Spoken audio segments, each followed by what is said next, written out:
News on interviews में आपका स्वागत है। महाराष्ट्र में चुनावी बिगुल बज चुका है और प्रदेश की सारी राजनीतिक पार्टियां इस वक्त मैदान में उतर चुकी हैं। महाराष्ट्र में महायुति और महाविकास आघाड़ी के बीच में काफ़ी रोचक मुकाबला है। महायुति में जहां पे भाजपा है, एनसीपी है और शिवसेना है, वहीं महाविकास आघाड़ी में एनसीपी शरद चंद्र पवार, शिवसेना उद्धव ठाकरे फैक्शन और कांग्रेस है। ऐसे में महायुति अलायंस की जो सबसे बड़ी पार्टी है भाजपा, उसकी प्रदेश में क्या पोजीशन है, उनके क्या चैलेंजेस हैं, ये जानना बहुत ज़रूरी है। और इसी सिलसिले में आज हम बात करेंगे महाराष्ट्र भाजपा के उपाध्यक्ष और प्रदेश की राजनीति के कद्दावर नेता माधव भंडारी जी से। स्वागत है सर आपका न्यूज़ ऑन में।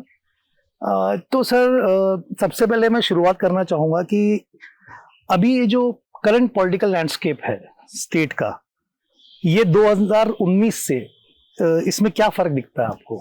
यहाँ पे अभी इस वक्त 6 पार्टियां हैं, मतलब अगर मुख्य पार्टियों की बात की जाए, और 2019 में अलग था, और ये 6 में भी आपस में दिक्कतें दिख रही हैं। जो भले सीट शेयरिंग हो, अभी ठीक है महाविकास आघाड़ी का हो गया, बट आपको क्या लगता है कि कितना चेंज हुआ ये पॉलिटिकल लैंडस्केप? बहुत बड़ा बदलाव है ऐसा मुझे तो लगता नहीं है, क्योंकि 2019 में शिवसेना हमारे साथ थी, आज भी शिवसेना हमारे साथ है। शिवसेना का एक धड़ा अलग होकर कांग्रेस के साथ चला गया है और शरद पवार साहब के गुट का एक धड़ा अलग होकर हमारे साथ आए हैं। इतना ही बदलाव है। बट ये जो इनफाइटिंग है सर, ये दोनों मतलब विद इन द पार्टीज भी, मतलब जैसे महायुति का अलायंस है या महाविकास आघाड़ी का, तो ठीक है अभी जनता के सामने बहुत सारी चीज़ें नहीं आती हैं, बट एक जो इनफाइटिंग होती है और एक बहुत ही ज़्यादा पॉलिटिकल बिटरनेस सी हो चुकी है स्टेट में, मतलब उसको लेके आप क्या सोचते हैं? मतलब नहीं, जो कुछ पॉलिटिकल बिटरनेस की बात आप कर रहे हैं वो केवल महाराष्ट्र में बढ़ चुकी है, ऐसा बात नहीं है। तो राहुल गांधी और उनके सारे लेफ्ट लीनिंग एडवाइजर्स जो है, उन लोगों ने 2009 से लेकर जिस तरह की भाषा का उपयोग किया है, जिस तरह का बर्ताव किया है, उसके कारण ये बिटरनेस पूरे देश में बढ़ गया है, जो पहले कभी नहीं था। और ये उसकी वजह है, ये कोई केवल महाराष्ट्र में बढ़ा है ऐसी कोई बात नहीं है। ओके सर, 2019 में जब भाजपा और जो शिवसेना, मतलब अनडिवाइडेड शिवसेना, जब वो इलेक्शन रिजल्ट्स आए थे, काफ़ी मतलब वही जीत के आए थे, उन्हीं की एक तरीके से गवर्नमेंट फॉर्म होनी चाहिए थी उस वक्त। बाद में उद्धव ठाकरे भाजपा को डिच करके अलग भी हो गए, लेकिन उसके बावजूद भी भाजपा के प्रति एक बहुत लोगों में एक बहुत सिंपैथी थी कि भाई इनके साथ गलत हुआ, मतलब बहुत अक्रॉस द मतलब स्टेट। लेकिन अभी नेक्स्ट 5 इयर्स में ये चीज़ बिल्कुल गायब हो गई। जो सिंपैथी थी वो कहीं नज़र नहीं आती। ऐसा क्यों हुआ? ऐसा क्या कर दिया भाजपा ने कि वो जो, जबकि उन्हीं के साथ धोखा हुआ और एक नया अलग गवर्नमेंट फॉर्म हुआ, तो ऐसा क्या किया उन्होंने कि जो सिंपैथी नहीं रही? अब नहीं, जनता के मन में हमारे प्रति जो कुछ सिंपैथी और लगाव था वो बरकरार है। 2024 के लोकसभा चुनावों के कारण आप ये शायद कहना चाहते होगी कि वो सिंपैथी और लगाव हमारे साथ नहीं रहा, लेकिन ऐसी बात नहीं है। जितने वोट्स हमने 2019 में पाए थे लोकसभा में या विधानसभा में, उससे ज्यादा वोट हमको 2024 में मिले हैं। लेकिन 2024 में महाराष्ट्र में एक ही बदलाव आया, वो जो चुनावी अरिथमेटिक होता है, अंकगणित होता है, वो थोड़ा सा पलट गया और उसकी वजह से कुछ सीटों में परिवर्तन आया। जो सीटें हम हारे हैं वो बहुत कम अंतर से हारे हैं, और एक 10-20 हजार वोट इधर के उधर हो जाते थे, वो हम जीतते थे, ऐसी हालत थी। तो जनता के मन में कोई बहुत बड़ा बदलाव आया है और जनता हमारे खिलाफ हो गई है, ऐसी कोई बात नहीं। बट सर, जैसे आप अभी बात आप बोल रहे हैं कि जनता नहीं खिलाफ हुई है, लेकिन अगर हम लोकसभा का ही रिजल्ट देख लें तो बीजेपी 28 सीटों पर चुनाव लड़ी और सिर्फ 9 सीट आई हैं उनकी, जबकि आई थिंक मेरे ख्याल से 2019 में 24 सीट तो ऐसी उन्होंने अकेले ही निकाल ली थी। 2024 में भी शिवसेना हमारे साथ थी लोकसभा में, और शिवसेना से मतलब आई मीन जो शिंदे जिसको लीड कर रहे हैं। हाँ जी, लेकिन जो कुछ मैंने जैसे कहा कि जो कुछ बदलाव इसमें आया, परिणामों में जो बदलाव आया, वो परिणामों में जो बदलाव आया है वो चुनावी अंकगणित की वजह से आया, इलेक्टोरल अरिथमेटिक की वजह से। जैसे कि क्या मतलब, क्या आपको लगता है? जैसे मैं आपको एक धुलिया की सीट की बताता हूँ कि धुलिया की सीट में 6 विधानसभा सेगमेंट जो है, 6 में से 5 सेगमेंट्स में हम करीबन 1.5 लाख वोटों से आगे थे जी। लेकिन एक सेगमेंट में हम 1.25 लाख से पीछे रह गए, केवल एक सेगमेंट में, और वो सीट हम कुछ 20-25 हजार से हार गए। ऐसा ही और भी कई जगह पे हुआ है। तो ये अरिथमेटिक था, ये कोई जनता के भावनाओं में बदलाव था इसलिए हम हारे, ऐसी कोई बात नहीं। बट सर, जैसे आप ये सेगमेंट की बात कर रहे हैं, आप मेरे ख्याल से वो जो देवेंद्र फडणवीस जी ने भी आई थिंक लास्ट मंथ बोला था वोट जिहाद की, वो जो बात उन्होंने छेड़ दी थी, बोले था वोट जिहाद है। लेकिन ये अगर डेटा को भी अगर आप चेक करें तो आई थिंक 32 सीट ऐसी हैं जहाँ पे मुस्लिम पॉपुलेशन के वोट्स काफी तगड़े हैं महाराष्ट्र में, और मतलब और उसमें से 20 विधानसभा में, और 20 सीट्स में जो अगर हम पुराना ये हिसाब निकालें, जिसमें से 20 सीट्स ऐसी हैं जहाँ पे उनका ग्राफ बड़ा है, बीजेपी को मतलब वोट्स मिले हैं मुस्लिम्स के, ऐसी बात नहीं है। मैं केवल वोट जिहाद की बात नहीं कर रहा हूँ। आप मानते हैं वोट जिहाद नाम की चीज है? कुछ मात्रा में है, और वो आज है ऐसी बात नहीं है, वो 1947 से पहले से है। और जो जिस तरीके से 1947 के पहले भारत का विभाजन करने के लिए मुस्लिम वोटों का ध्रुवीकरण हुआ था, वो सारे तौर तरीके आज भी बरकरार है, उसमें कोई बदलाव नहीं आया। तो वो तो है, लेकिन केवल वही है ऐसी बात नहीं है। उसके अलावा भी कुछ वोटों का ध्रुवीकरण या एक दूसरे के साथ मिल जाना, और अपने चुनावी पद्धति में 5-10 हजार वोट इधर से उधर गए या 5-10 हजार वोटों का गणित बदल गया तो परिणाम बदल जाता है। तो इसलिए मैंने कहा कि 2024 के लोकसभा के जो चुनावों के परिणाम महाराष्ट्र में आए, वो चुनावी अरिथमेटिक की वजह से आए थे, वो राजनीतिक बदलाव नहीं था। मैं वापिस इस पर आपको एक और सवाल पूछना चाहता हूँ। जैसे आपने बोला कि चुनावी अरिथमेटिक, 28 सीटों पे बीजेपी लड़ी, ठीक है। शिवसेना जो जिसको लीड अभी आपने एकनाथ शिंदे जी कर रहे हैं, वो 13 सीटों पे ये रही।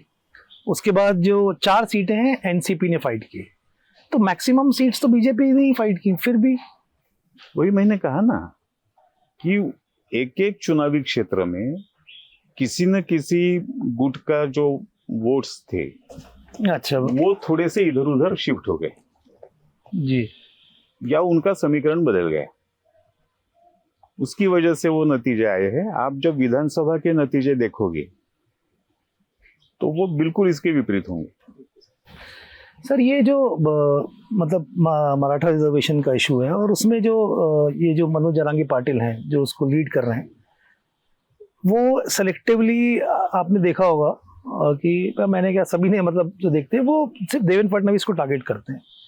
तो उनके इस जो जिस तरीके से वो टारगेट कर रहे हैं, उससे क्या देवेंद्र फडणवीस की with in the party and outside the party, क्या उनकी इमेज और उनके कद पर फर्क पड़ रहा है? मुझे नहीं लगता है, क्योंकि मराठा आरक्षण का जहां तक सवाल है, तो मराठा आरक्षण का इतिहास अगर कोई भी निष्पक्षता से देखेगा तो केवल एक ही मुख्यमंत्री ऐसा था कि जिसने मराठा आरक्षण प्रामाणिकता से दिया, और वो था देवेंद्र फडणवीस। बाकी सारे के सारे कांग्रेस से लेकर जितने भी मुख्यमंत्री महाराष्ट्र में आए, शरद पवार साहब को लेकर भी जी, उनमें से किसी ने भी मराठा आरक्षण के बारे में कोई सच्चा कदम नहीं उठाया। और मैं भी समझ नहीं सकता हूं कि जो मनोज जरांगे जैसे लोग हैं, वो लोग भाजपा की सरकार जब नहीं होती है तब मराठा आरक्षण भूल क्यों जाते हैं। तो ये इन जो लोग इस विषय में इतना शोर शराबा मचाते हैं, हल्ला गुल्ला मचाते हैं, वो भी प्रामाणिकता से आरक्षण चाहते हैं कि नहीं मुझे मालूम नहीं है। सर एक चीज जैसे अभी मतलब जो बीजेपी का एक अगर कोर हम वोटर्स पकड़े जैसे मराठवाड़ा के, तो ओबीसी वोटर्स बहुत बड़ी तादाद में बीजेपी को वोट करते हैं। तो क्या ये जो मराठा और ओबीसी का ये जो इश्यू हुआ है, तो क्या बीजेपी कैश 22 सिचुएशन में नहीं फंस गई है, स्पेशली देवेंद्र फडणवीस? नहीं, मुझे ऐसे कोई लगता नहीं है। इसमें कोई कैश 22 जैसी सिचुएशन नहीं है। हमारी नीति सभी मुद्दों को लेकर स्पष्ट है। हमने ये कहा है कि मराठा आरक्षण देना यह हमारी कमिटमेंट है। जब देवेंद्र जी मुख्यमंत्री थे तब हमने दिया था। हमने जो फैसला लिया वो सर्वोच्च न्यायालय तक बरकरार रहा। हमने ये भी स्पष्ट किया है कि कोई भी आरक्षण ओबीसी को नुकसान पहुंचाकर नहीं दिया जाएगा। जो ओबीसी का तबका है, ओबीसी का मुद्दा है, वो बरकरार रहेगा। उसके बाहर जाकर जो कुछ करना है वो करेंगे। तो इसमें कोई ये सिचुएशन कैश 22 वाली सिचुएशन नहीं है। हमारे मन में कोई संदेह नहीं है। बट सर ये नहीं लगता कि मतलब हमें ठीक है, आपके पॉलिटिकल अपोनेंट्स तो बोलते हैं कि भाई अगर देवेंद्र फडणवीस जी को अगर मुख्यमंत्री का चेहरा बना दें तो शायद इससे हमारा ही फायदा हो जाएगा। एक तो ये, और दूसरा ये कि ऐसा आपको क्या ये क्यों मतलब इस बारे में जानना चाहता हूँ कि जनांगे पार्टी सिर्फ देवेंद्र फडणवीस को क्यों टारगेट कर रही है? वो सवाल तो उनको पूछना चाहिए, मुझे पूछ के क्या फायदा है? आपको क्या लगता है? मेरा सवाल इसके पीछे कोई है? मुझे कोई लगने का मुद्दा नहीं है। सीधा साधा सवाल यह है कि जिसने आरक्षण दिया उसी को आरक्षण मांगने वाले गालियां देते हैं, और जिन्होंने किसी ने भी आरक्षण नहीं दिया उनके कंधे पर बैठते हैं। तो ये सवाल जाके उनको पूछो, हमें पूछने से कोई मतलब नहीं। सर ये रही बात, जैसे हम बीजेपी एक अक्सर ये डायनेस्टी पॉलिटिक्स को लेके हमेशा बोलती है कि भाई ये परिवारवाद की राजनीति नहीं होना चाहिए, कोई भी हो स्टार्टिंग से लेकर अभी तक। लेकिन अभी जो हमारी जो फर्स्ट लिस्ट निकली थी बीजेपी की, तो करीबन मेरे ख्याल से 1 दर्जन लोग जो ऐसे हैं जो कि डायनेस्टी पॉलिटिक्स का ही डायनेस्टी हैं वो। तो इसके बारे में क्या इस तरीके से आपकी पार्टी एक तरफ डायनेस्टी पॉलिटिक्स के खिलाफ बात करती है और दूसरी तरफ आपकी पार्टी उसी चीज़ को फॉलो करती है, तो क्या आपकी पार्टी को अधिकार है इस चीज़ की डायनेस्टी पॉलिटिक्स के बारे में बोलने का?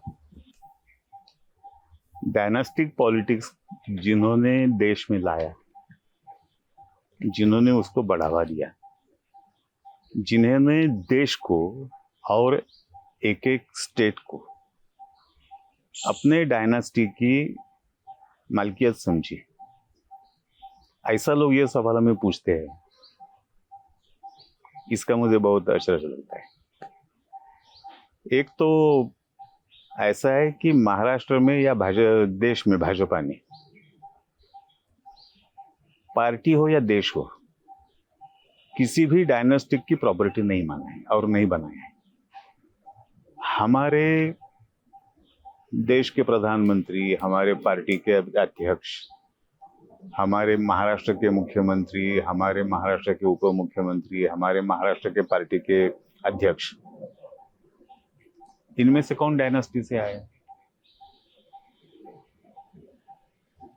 इनमें से किसने ऐसा समझा है कि ये मेरे बाप दादा की प्रॉपर्टी है और ये आज मेरे परदादा मेरे पार्टी के अध्यक्ष थे, मेरे दादा पार्टी के अध्यक्ष थे, मेरी दादी पार्टी के अध्यक्ष थी, मेरे पिताजी पार्टी के अध्यक्ष थे, मेरे पिताजी प्राइम मिनिस्टर थे, मेरी दादी प्राइम मिनिस्टर थी, मेरा परदादा प्राइम मिनिस्टर थे, और इसकी वजह से मैं प्राइम मिनिस्टर बनने का मेरा अधिकार है, मेरा हक है। ऐसा कहने वाला कोई है इस पार्टी में? सर एक जैसे भी मैं आपको आपने बात छिड़ी है, तो जो आप बोल रहे हैं ठीक है कि भाई ये जो परिवारवाद है इसके आप खिलाफत कर रहे हैं, लेकिन आपकी पार्टी भी तो यही बोल रही है। अब जैसे अब मैं इसी इलेक्शन का बता देता हूँ, अब ये श्रीजया चौहान है, अशोक चौहान की बेटी है, उनको टिकट दे दिया। संतोष दानवे, राव साहब दानवे के बेटे, उनको टिकट दिया। संतोष दानवे तीसरी बार चुनाव लड़ रहा है। अमोल जावले, हरिभाऊ जावले के बेटे, उनको टिकट दिया। वो उसको भी 2 टाइम बीच में निकल गए। रही बात जावले जब ये थे विधायक थे या सांसद थे, उसके बाद 10 साल बीत गए, हरिभाऊ नहीं है। आज अमोल को अगर कुछ वहां मौका मिला होगा तो वो उसके मेहनत पे मिला है, हरिभाऊ की वजह से नहीं मिला है। और ये जो जैसे फॉर एग्जांपल वसुंधरा राजे सिंधिया को आप देख लीजिए या ज्योतिरादित्य सिंधिया को मैं महाराष्ट्र की बात वसुंधरा राजे आज वसुंधरा राजे पार्टी में कौन से पद पर है? पद पर मुख्यमंत्री तो नहीं है फिलहाल, बट रही ना सर, उनके बेटे को भी तो टिकट आगे देते थे वो। आज कौन है? ज्योतिरादित्य सिंधिया है, मतलब राजमाता सिंधिया आप देख लीजिए। उसके बाद ठीक है बीजेपी में वो उनके बेटे कांग्रेस में थे। ये सब ठीक है, मेरा सवाल आप जानबूझकर टाल रहे हैं। जी वो आप पूछिए मैं टाल नहीं सकता क्योंकि मेरे सवाल का आप जवाब नहीं दे पाओगे, नहीं चाहोगे। बोलिए सर बिल्कुल। आप जिन लोगों के नाम ले रहे हैं, हाँ, वो एक एक चुनावी क्षेत्र को प्रतिनिधित्व करते हैं। पार्टी चला रहे हैं? पार्टी नहीं चला रहे हैं। वसुंधरा राजे राजस्थान की मुख्यमंत्री थी, भाजपा भी कद्दावर नेता थी, आज भी है, लेकिन उनको पद क्या देना है, कैसे देना है, नहीं देना है या कौन सा देना है, इसका फैसला पार्टी करती है। डायनास्टिक पॉलिटिक्स में पार्टी क्या करेगी उसका फैसला वो व्यक्ति करती है।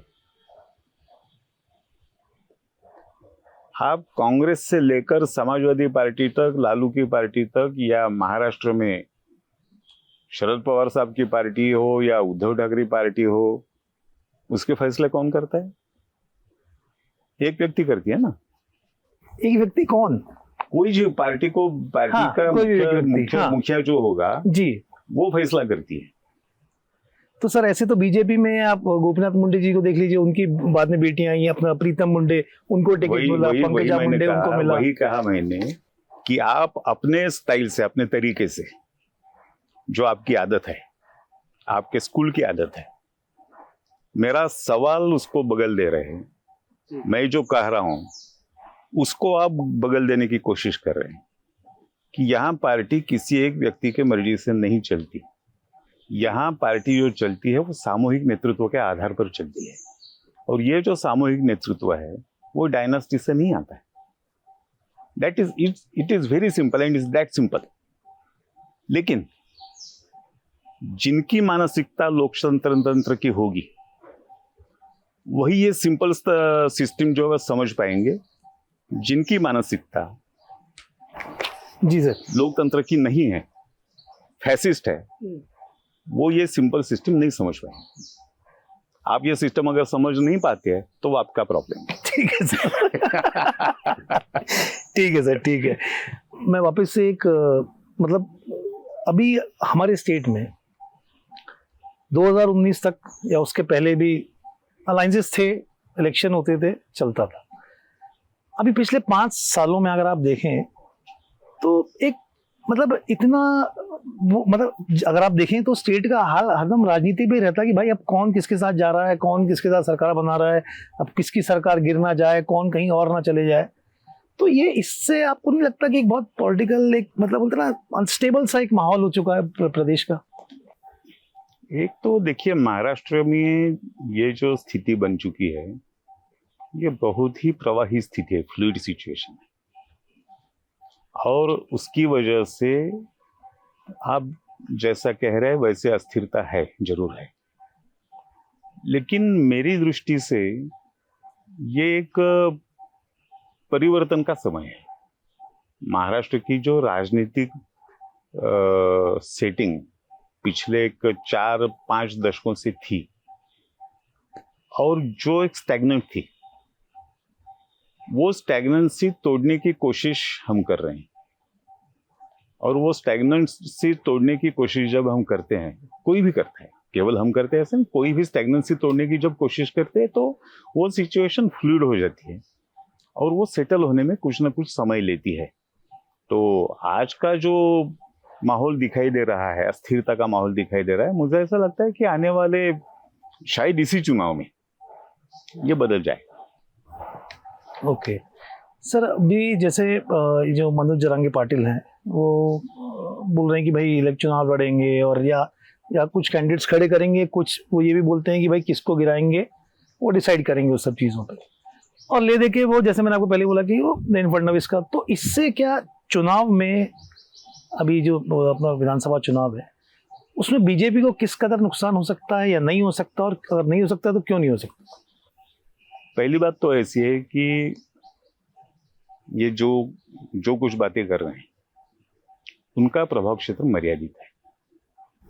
यानी कि मराठवाड़ा, पूरा मराठवाड़ा भी नहीं, पूरे महाराष्ट्र में तो उनका कोई प्रभाव नहीं है।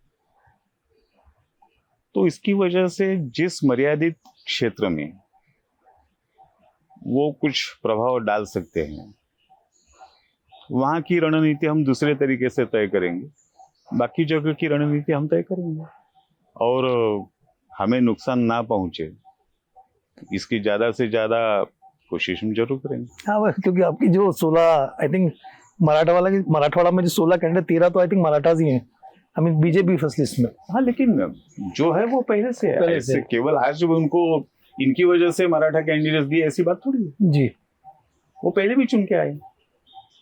सर बीजेपी ने हरियाणा में पूरी अपनी रणनीति बदली, उसके बाद आई थिंक उनने पूरा मतलब जितने भी पहले उनके जो बोलते हैं ना जो सिटिंग एमएलए थे उनको चेंज किया, लेकिन महाराष्ट्र में वो चीज नहीं दिखाई दे रही है। हर राज्य में वहाँ की जो राजनीतिक परिस्थिति होगी और वहाँ की जो जरूरतें होगी उसके हिसाब से रणनीति तय की जाती है। तो हरियाणा की स्थिति हरियाणा की स्थिति है, राजस्थान की स्थिति राजस्थान की थी, मध्य प्रदेश की स्थिति मध्य प्रदेश की थी, छत्तीसगढ़ की स्थिति छत्तीसगढ़ की थी, महाराष्ट्र की स्थिति महाराष्ट्र की। लेकिन सर लोकसभा में तो काफी नए लोगों को टिकट्स भी दिए गए थे, तो उसका ही फर्क पड़ा, वो भी एक रीजन है। उसमें नए भी थे पुराने भी थे।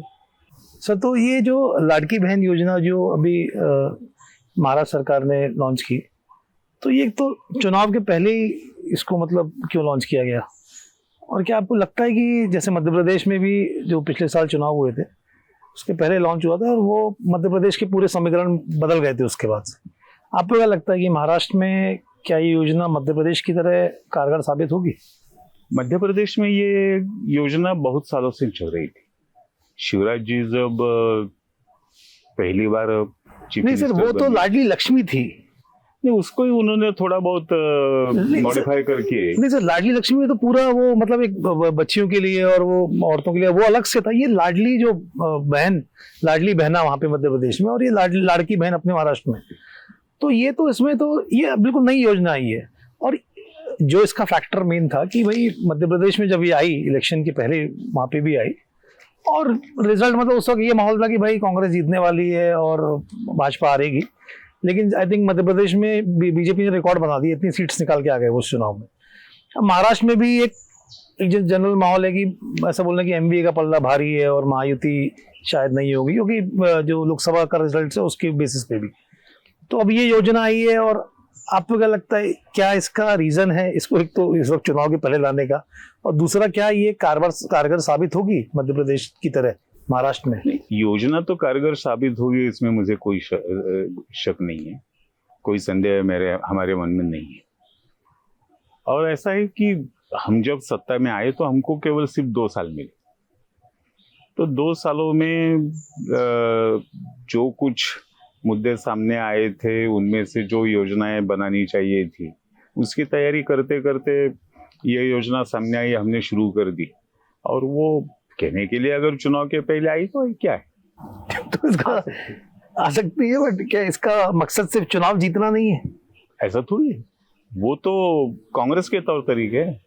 जब सुशील कुमार शिंदे महाराष्ट्र के मुख्यमंत्री बने थे तो उस चुनाव के पहले उन्होंने ऐलान किया था कि महाराष्ट्र के किसानों की बिजली का बिल जो है वो पूरा माफ कर देंगे और 0 रुपीज का बिल सबको भेजेंगे। उन्होंने भेजे भी।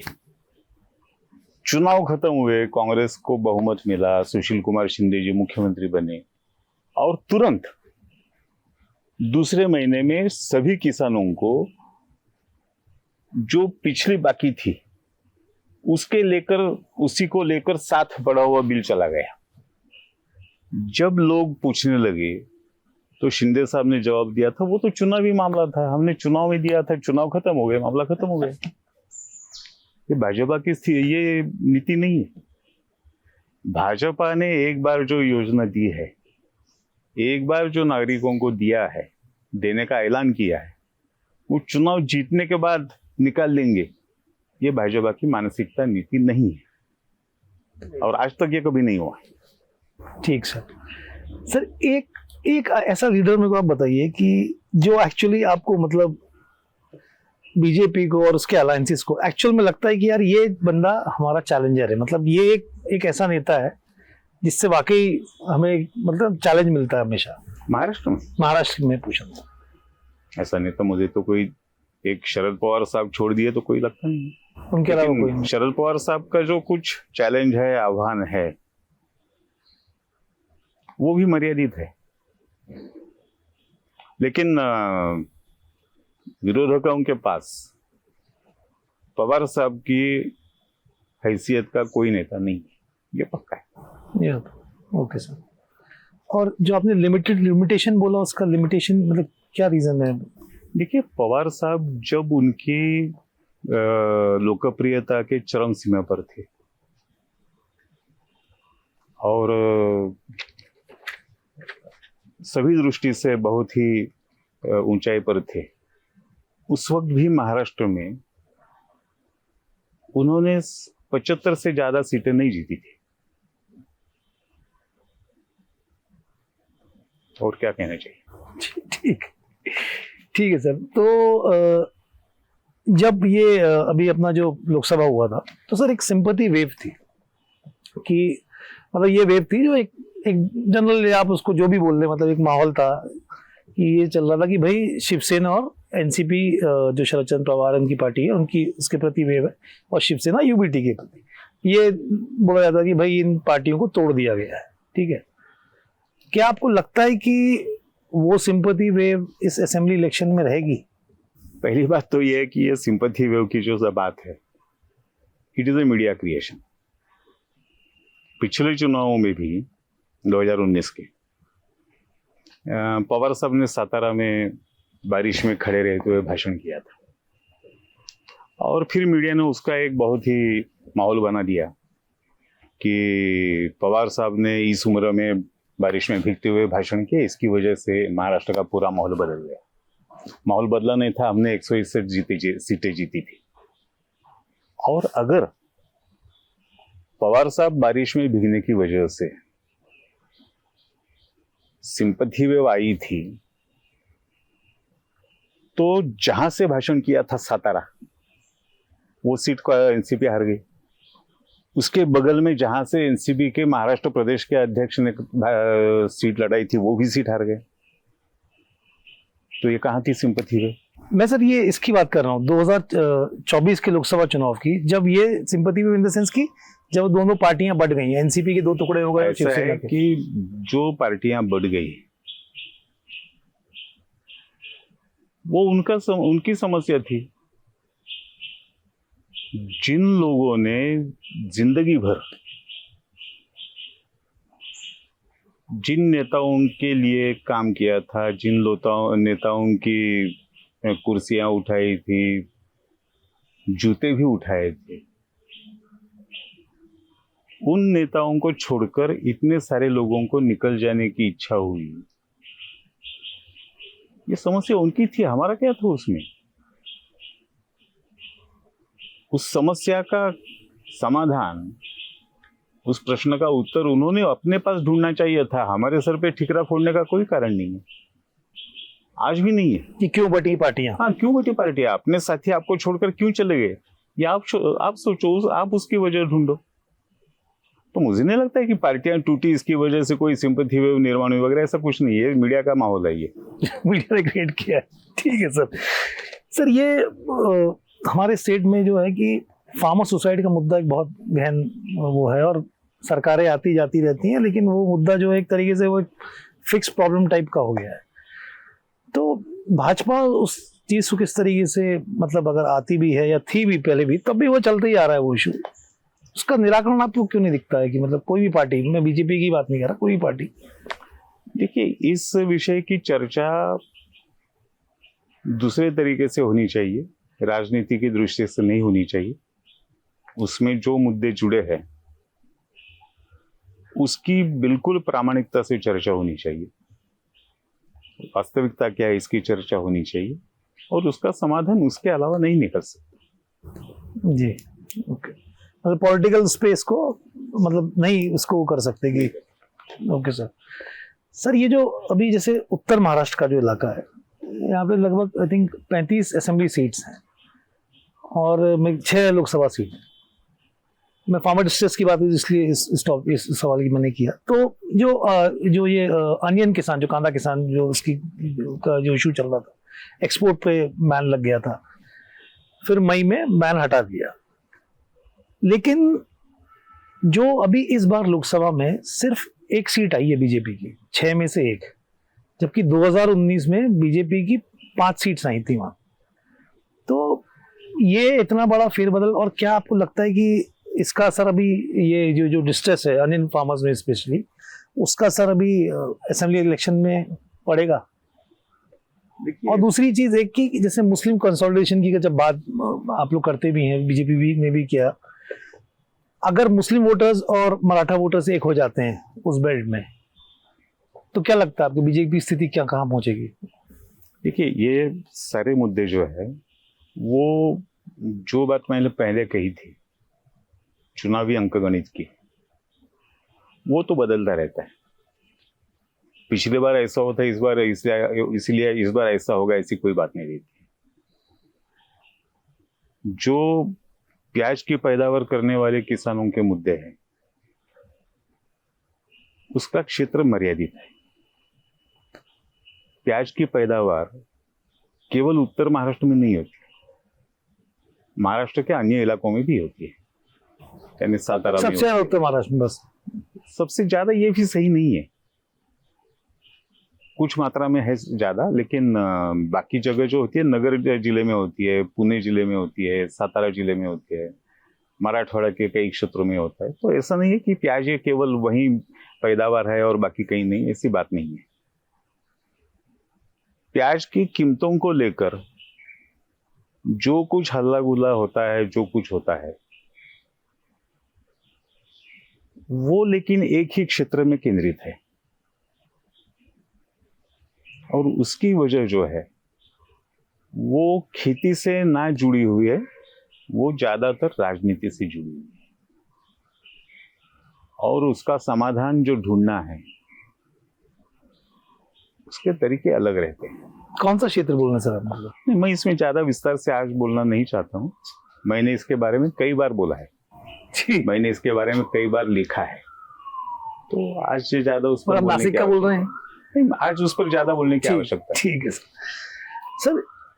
अभी 2019 में भाजपा सेना एक साथ थे, बहुत बढ़िया। आज भी एक साथ है। हाँ ठीक, आज भी एक साथ है, लेकिन वो जो अनडिवाइडेड सेना की बात कर रहा हूँ मैं, तो वो जब एक साथ थे, बहुत सीट्स भी बिल्कुल उनकी बहुत तगड़ी आई थी, लेकिन रिजल्ट के बाद पूरा समीकरण बदल गया, खेल बदल गया, कौन कहाँ चले गया किसी को समझ में नहीं आया। क्या आपको लगता है कि अभी जो रिजल्ट आएगा 23 तारीख को, इसके बाद भी यही मतलब तमाशा देखने मिलेगा प्रदेश में? कोई वजह नहीं है। देखिए, 2019 में और उसके पहले भी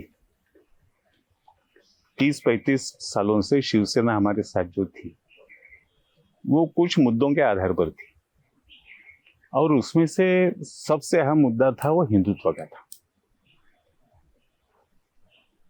उसके आधार पर 2019 में जैसे हम कई चुनावों में जनता के पास जाकर वोट मांगते आए, उसी तरह से 2019 में भी हमने मांगे थे। जनता ने हमको आदेश दिया था जी, जनता ने हमको समर्थन दिया था। लेकिन कुछ लोगों के मन में वैयक्तिक महत्वाकांक्षा और स्वार्थ के कारण, उनकी दृष्टि से वैयक्तिक महत्वाकांक्षा और स्वार्थ, ये दोनों मुद्दे हिंदुत्व से ज्यादा बड़े निकले, और इसलिए उन लोगों ने जनादेश का विश्वासघात किया। उन्होंने केवल भाजपा का विश्वासघात नहीं किया, उन्होंने विश्वासघात किया था जनता का, क्योंकि लोगों ने आपको वोट दिए थे, लोगों ने आपको वोट मुद्दों के आधार पर दिए थे, लोगों ने आपको वोट युति के नाम पर दिए थे। तो जिम्मेदारी ये थी कि जो जनादेश मिला है उसको हमने आगे लेकर जाना चाहिए। लेकिन हमसे रिश्ता तोड़कर कांग्रेस के साथ जाना, ये जनादेश का विश्वासघात था। और वो करते वक्त हिंदुत्व का भी विश्वासघात किया गया, हिंदुत्व से भी नाता तोड़ दिया। लेकिन जो शिवसेना का शिवसैनिक है, सामान्य शिवसैनिक है, जो सालों से 40-50 सालों से हिंदुत्व के आधार पर ही पलता बढ़ता आया है, बड़ा हुआ है, उसको ये बात हजम नहीं हुई, वो उससे एडजस्ट नहीं कर पाए। इसलिए वो सारे लोग फिर अपने मुद्दे पे आ गए, हमसे जुड़ गए। जिनको हिंदुत्व मंजूर नहीं था, जिनको हिंदुत्व से कुछ लेना देना नहीं था, वो निकल गए। तो अब ये समस्या नहीं आएगी। ओके, तो आप बोल रहे हैं कि नहीं, ऐसा नहीं होगा, जो है स्टेट चलेगा। नहीं, अब जनादेश का विश्वासघात कोई नहीं करेगा। ठीक है सर, एक बात मेरे को बताइए कि अगर भाजपा, जो उस वक्त सिंपैथी थी 2019 से, जब शिवसेना बीजेपी को डिश करके चली गई थी, अगर बीजेपी जो उन्होंने एक तो अजीत पवार के साथ जाके, देवेंद्र फडणवीस ने उन्होंने जाके जो गवर्नमेंट बनाने की पहल की थी, बन नहीं पाई थी, जो भी है, उसके बाद 2-2.5 साल बाद उन्हें वापस से जो भी गवर्नमेंट फॉर्मेशन हुआ, शिवसेना स्प्लिट हुई, एनसीपी स्प्लिट हुई। अगर समझ लीजिए बीजेपी ये सब में नहीं पड़ती, तो क्या आप मानते हैं बीजेपी की स्थिति आज कुछ अलग होती है? जो अभी जो मतलब माहौल में, मतलब पॉलिटिकल माहौल में बोला जाता है कि यार बीजेपी के खिलाफ थोड़ा सा ये है माहौल है, आपको नहीं लगता कि बीजेपी की स्थिति और बेटर होती है? राजनीति में ऐसे सवालों को कोई जगह नहीं है, जो आज है वो है, लेकिन अगर नहीं, हाइपोथेटिकल सवालों को कोई जगह ही नहीं है। लेकिन सर अगर ऐसा नहीं हो तो नहीं, मतलब आपको इसका सिचुएशन करने में कोई फायदा नहीं है। वो एकेडमिक चर्चा होगी, वो एकेडमिक चर्चा फुर्सत से करेंगे। ठीक है, ठीक है। सर, बीजेपी और उद्धव ठाकरे क्या वापस कभी एक हो सकते हैं कि नहीं, ये संभावना खत्म हो चुकी है? इस मुद्दे को लेकर कोई अटकलें बांधने की कोई आवश्यकता नहीं है। ऐसा है कि ये, जैसे मैंने कहा, कई सवालों के बारे में कहा कि ये सवाल हमको पूछने में कोई मतलब नहीं है। हमने थोड़ी उद्धव ठाकरे जी को बाहर निकाला था, जनादेश को विश्वासघात करने के लिए हमने थोड़ी कहा था। हमने जनादेश का विश्वासघात किया है क्या? जिन्होंने किया उनको ये पूछना चाहिए। जी, इसी पे से दूसरा एक ये कि अपना संघ का जो अपना माउथपीस है, हिंदी पंजाब इंग्लिश में ऑर्गेनाइजर, तो उसमें ये बात उठी थी कि भाई अलायंस नहीं करना चाहिए था अजीत पवार उनके साथ बीजेपी को, इससे पार्टी को नुकसान हुआ। आप ऐसे किस तरीके से देखते हैं? ऐसा है कि ये विचार करने का एक तरीका जो है, ये एक लाइन ऑफ थिंकिंग जो है जी, वो बिल्कुल 1950 से लेकर आज तक चल रही है। जब जनसंघ की स्थापना हुई थी, उस वक्त भी जनसंघ के बाहर से जनसंघ को सलाह मशवरा देने वाले कई लोग थे कि आप किसी के साथ हाथ मिलाने की कोशिश मत करो। जब जनता पार्टी बनी थी, जब जनसंघ उसमें शामिल हुआ था, जी सर, तब भी जनसंघ के बाहर के कई लोगों ने ये कहा था कि ये नहीं करना चाहिए। जब भारतीय जनता पार्टी बनी, तभी उनमें से ऐसे ही कई लोगों ने कहा था ये भी नहीं करना चाहिए। तो ये ठीक है, ये विचार करने की पद्धति है, विचार करने का तरीका है, और हर एक, यहाँ तो हर एक को अपने अपने मत व्यक्त करना, अपनी राय व्यक्त करने का अधिकार है। Right sir. तो मेरा एक अगला सवाल ये है, ये बेसिकली हेट क्राइम और हेट स्पीच के मुद्दे पे, जो मतलब 2023 में एक वोट थी कि भाई 68 हेट स्पीचेस हुए अक्रॉस इंडिया, और जिसमें से कि 118 महाराष्ट्र में सबसे ज्यादा यहाँ पे हुए थे।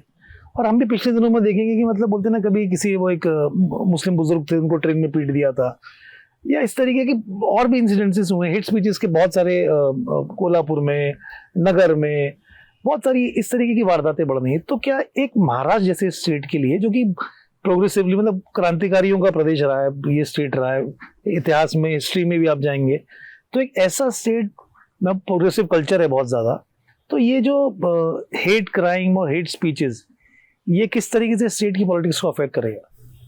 सर तन से जुदा इस भाषा को आप क्या नहीं, ये भी बिल्कुल गलत है, ये भी गलत चीज है। नहीं, प्रेम की भाषा कहते हैं? नहीं, बिल्कुल नहीं। प्रेम के दुकान की भाषा कहते हैं? नहीं नहीं, बिल्कुल नहीं सर। वो भी जो हेट स्पीच है वो हेट स्पीच है, भले वो हिंदू मुस्लिम को बोले या मुस्लिम हिंदू को बोले या कोई धर्म का किसी भी व्यक्ति। खून का दलाल प्रेम के दुकान की भाषा है?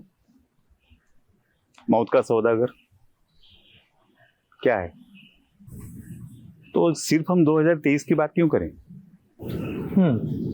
2009 से क्यों नहीं देखे? जी जी। लेकिन सर ये और जो लोग हाँ, इस विषय में हाँ, बोलते हैं, कहते हैं, वो लोग सरतन से जुदा इस विषय पर क्या बोलते हैं? नहीं बोलते होंगे तो वो बात भी बहुत गलत है। क्यों नहीं बोलते? क्यों चुप्पी साध के बैठे हैं? जब पहले दिन खून के दलाल का प्रयोग हुआ उस वक्त उसको क्यों सराहा गया? जब पहले मौत का सौदागर कहा गया तब उसको क्यों सराहा गया? पत्थर मारने की शुरुआत करना तो अच्छा लगता है, लेकिन जब पत्थर का जवाब पत्थर से मिलता है तो बुरा लगने लगता है।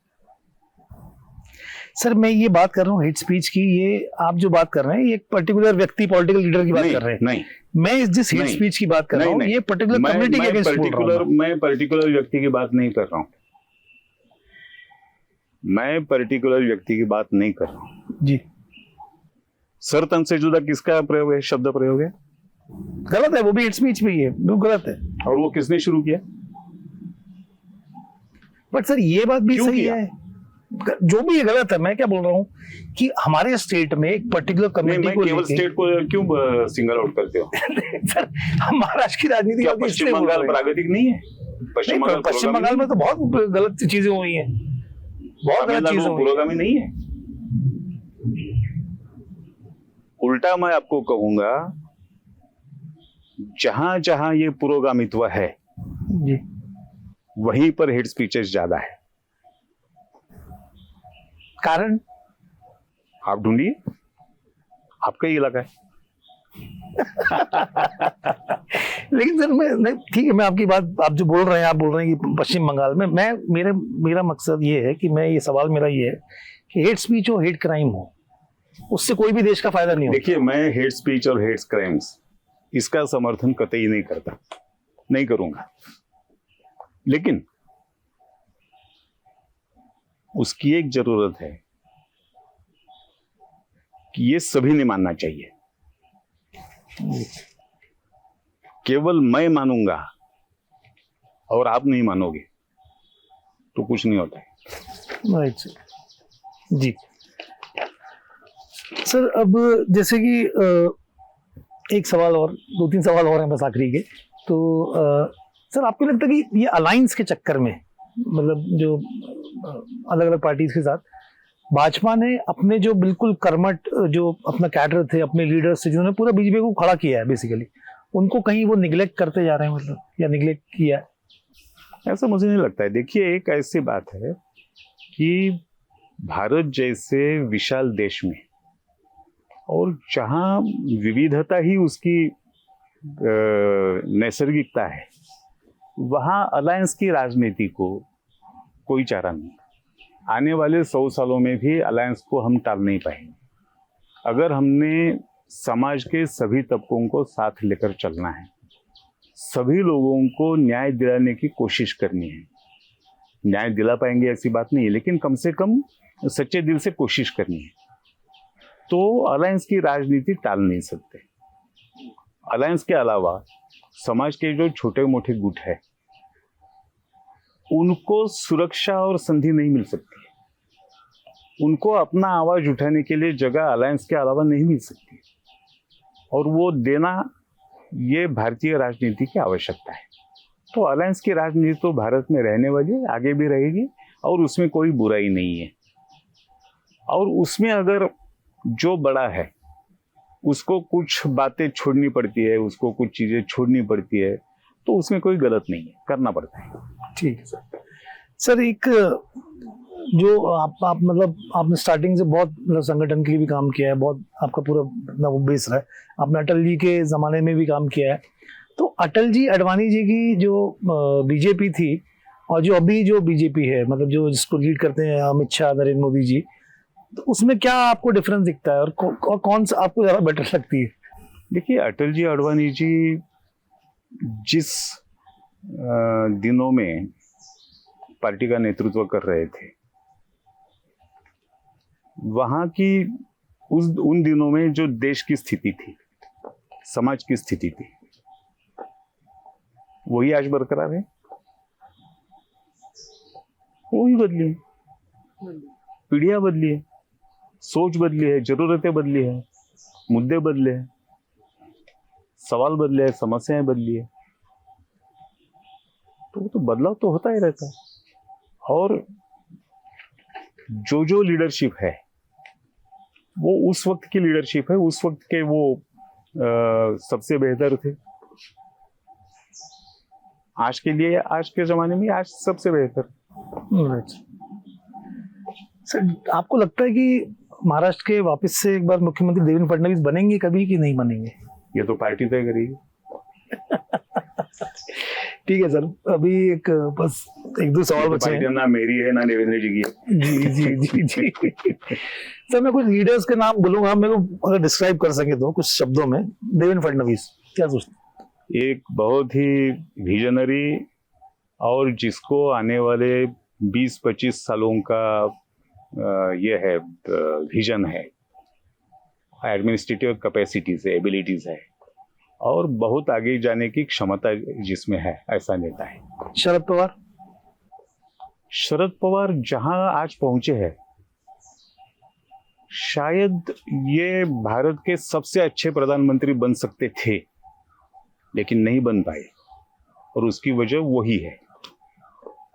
संजय राउत? No comment. एकनाथ शिंदे?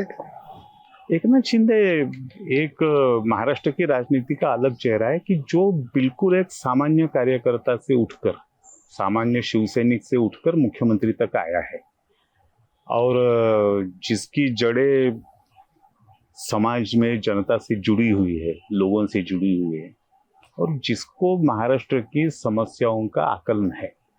हम शिंदे साहब से बहुत अपेक्षाएं रख सकते हैं। उद्धव ठाकरे? No comment. राज ठाकरे?